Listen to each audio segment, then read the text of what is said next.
बारे में पता नहीं है, पर जो भी होगा कथा के बीच में आज से 4 तारीख से रोज बोलेंगे।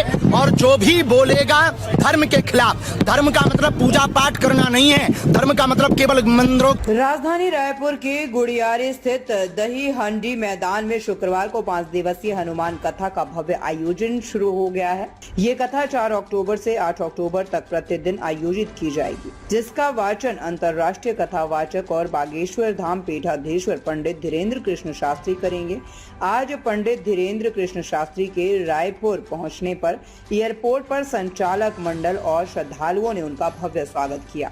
ढोल नगाड़ों और जयकारों के बीच शास्त्री रायपुर पहुंचे और माहौल भक्तिमय हो उठा। पंडित धीरेन्द्र कृष्ण शास्त्री ने कहा कि छत्तीसगढ़ का स्थान हमारे जीवन में अभूतपूर्व है।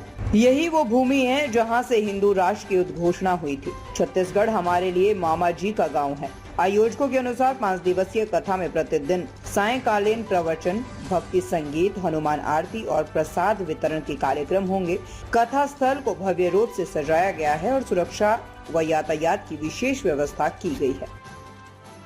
बहुत बहुत धन्यवाद।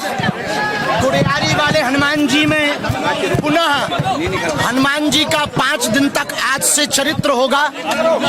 गुड़ियारी वाले हनुमान जी ने हमें बुलाया है। छत्तीसगढ़ हमारा ममाना है, राम जी के नाते चंद्रखुरी में कौशल्या की नगरी है, माँ सबरी की नगरी है छत्तीसगढ़।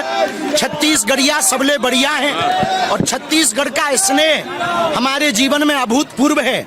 और यही वो जगह है जहां से हिंदू राष्ट्र की उद्घोषणा हमने की थी।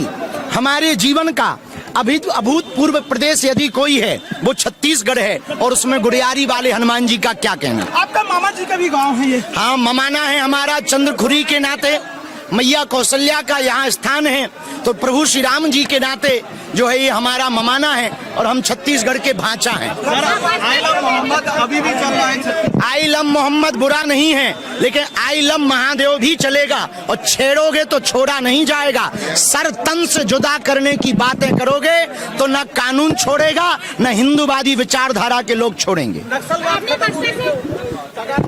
ये बहुत बड़ी शुभकामनाएं, चूंकि छत्तीसगढ़ के लिए ये काला धब्बा था। ये काला धब्बा मिटना निश्चित रूप से छत्तीसगढ़ के लिए आने वाले कालांतर में अभी 7 नवंबर से 16 नवंबर तक दिल्ली से वृंदावन तक 3 प्रदेशों की पदयात्रा कर रहे हैं, भारत को हिंदू राष्ट्र बनाने के लिए और सामाजिक समरसता के लिए।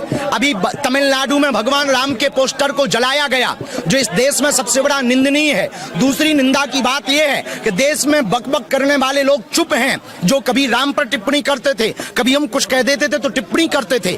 आज जिन्होंने पोस्टर जलाए उनके खिलाफ किसी की आवाज नहीं उठ रही है। हम उनको कहेंगे, जैसे आप दूसरे मजहब की आवाज को जोर शोर से उठाते हो, कभी भगवान राम की आवाज को भी जोर से उठाओ।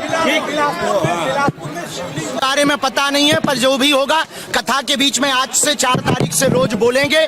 और जो भी बोलेगा धर्म के खिलाफ, धर्म का मतलब पूजा पाठ करना नहीं है, धर्म का मतलब केवल मंदिरों की घंटियां हिलाना नहीं है, धर्म का मतलब है अधर्म के खिलाफ आवाज उठाना और हिंदुओं को एक करना, मानवों की सेवा करना, सबको लेकर के चलना।